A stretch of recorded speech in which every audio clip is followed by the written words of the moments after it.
BJ from Game Gumbo. I've got my guest here, Dan Letzring. Me and Steve are talking to him about some spicy hot games that we've played recently.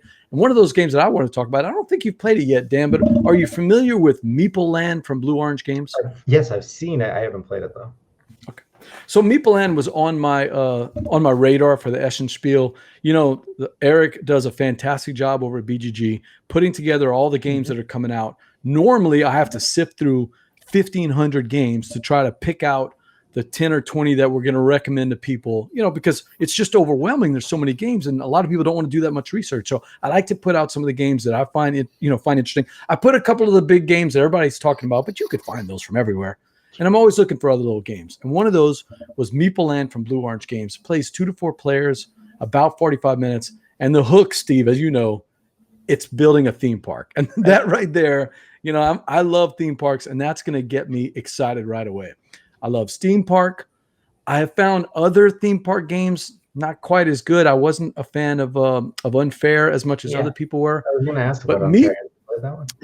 Yeah. Just I wasn't as much. It didn't really feel like I was building out a theme park. It looked just like a card game, which there's no problem with that. It's just, you know, that's what it is. Jay and I are supposed to get it played at some point, so hopefully I can get Jay out there. But it's a cool little tile laying game with a very light economic engine. So you are building out your little amusement park rides, and I love the artwork on the tiles themselves. Yeah, the cover looks kind of cartoonish, but what's in the game has really cool art. You've got a wild mouse ride, and you've got the log flume ride, and all these different rides, and you got to spend money to get those. And as you spend money to get the rides, you're trying to invite the people, the meeples, of course, that's where Meeple Land comes from, right through your entrance and into the park. Certain tiles are going to attract certain colors. The blues and greens will give you a little bit less points in the game versus the yellows and pinks. So yeah, it's kind of abstracty, but it really does have this feeling that you're building out the park because the walkways are so important. Each of the walkways have to be connected from tile to tile. You don't want any dead spaces or dead ends because you're going to lose. And then at the end of the round, you're going to pick up one of those buses, as you can see there, and the meeples are just going to get dumped out park. Here's a couple of things why I like it. Number one, they could have made a rule that you could only fiddle around with your park at the end of every round. And Dan and Steve, that means that everybody's got AP as they're crashing at the end of the round. And everybody's ready to go. There's 4 rounds in the game. Everybody's ready to go to the next round. Nope. The rule is you can move your meeples around anytime you want during the round. And then at the end of the round, that's when you're going to score them.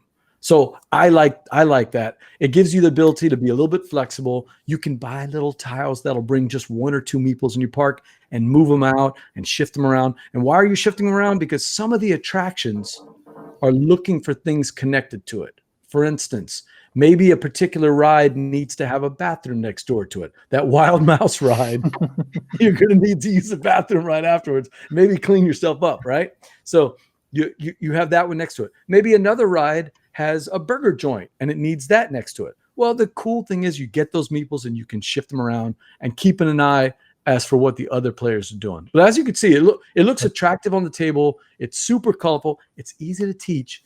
And if you like economic games, it's going to give you a little bit of that engine building, a little bit of economic, and just like typical Blue Orange games, if you're familiar with their line like Scarabia or New York 1901, it's introducing big-time mechanics from a big-time game, but in a way, to me, that's family-friendly. Game takes about 45 minutes, so it's your typical Chris Kirkman 1-hour wonder. You can set it up, play it, and tear it down all in about an hour. Meeple Land, thumbs up for me. Not the greatest game I've ever played, when it comes to theme parks. That is Roller Coaster Tycoon on a computer, and no one's gotten that one done yet. But on the tabletop, this is about as much fun as I've had playing a theme park style ride. Steam Park might be a good competitor there. So if you like Steam Park and you don't want that real-time action, Meeple Land might be the one. Have you played any theme park ride games there, Dan? Trying to think. I mean, I think the closest thing I've played is not really theme park, but Barker's Row, right? Okay, heard of it.